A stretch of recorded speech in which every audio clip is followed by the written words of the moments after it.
My wife Sarah and I moved into our dream house about a year ago. It was perfect. Old, charming, great neighborhood, and apparently it came with a tenant we didn't know about. We call him Kevin. Kevin is a goblin. It started small.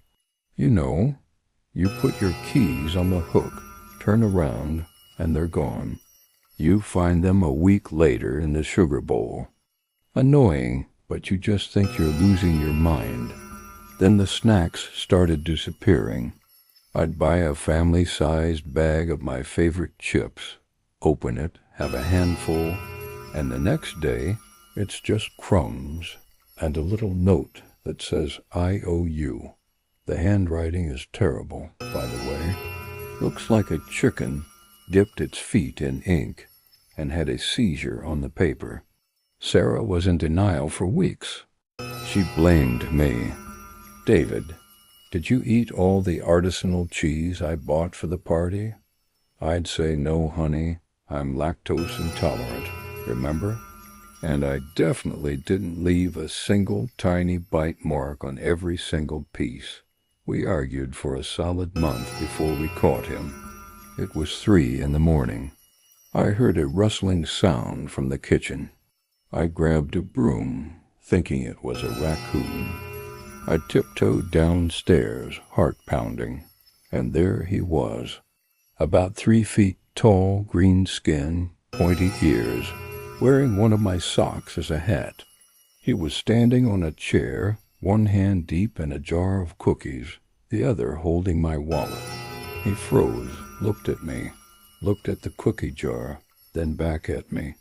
He slowly pulled a $20 bill out of my wallet, tucked it into his little vest, and then just vanished. Poof, like a tiny green thieving magic trick. I just stood there, holding the broom, completely speechless. Sarah came downstairs. "What was that noise?"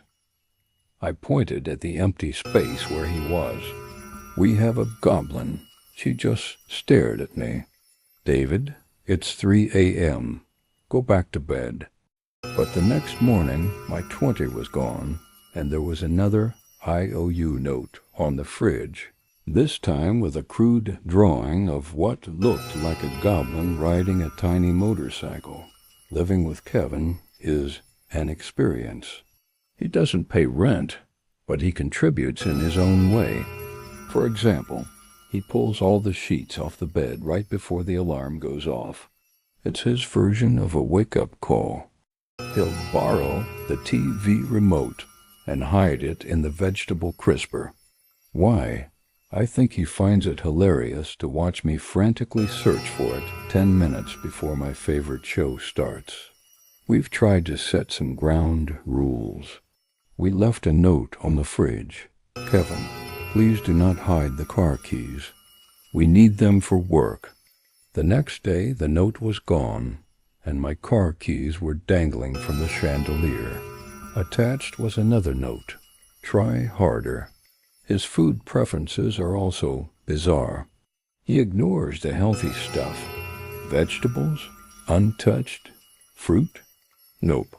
But leave a half-eaten pizza on the counter, and it's gone. The weirdest was when he stole one of Sarah's scented candles. We found it in his little nook behind the water heater, half-eaten. Apparently, Kevin enjoys the taste of ocean breeze. We even tried to catch him on camera. We set up a little webcam in the living room. The next morning, the footage was just 5 hours of a close-up of a goblin eye, followed by him unplugging the camera. He's smarter than he looks. You'd think we'd be furious, that we'd call an exterminator or a priest or something. But honestly, it's kind of funny. Life is never boring. Last week, Sarah was having a really bad day. She came home from work totally stressed out. She slumped onto the couch, and then she saw it. On the coffee table was a single, slightly wilted daisy, clearly picked from the neighbor's garden, sitting next to a shiny bottle cap, and a tiny, barely legible note that just said, "For you." we realize Kevin isn't malicious.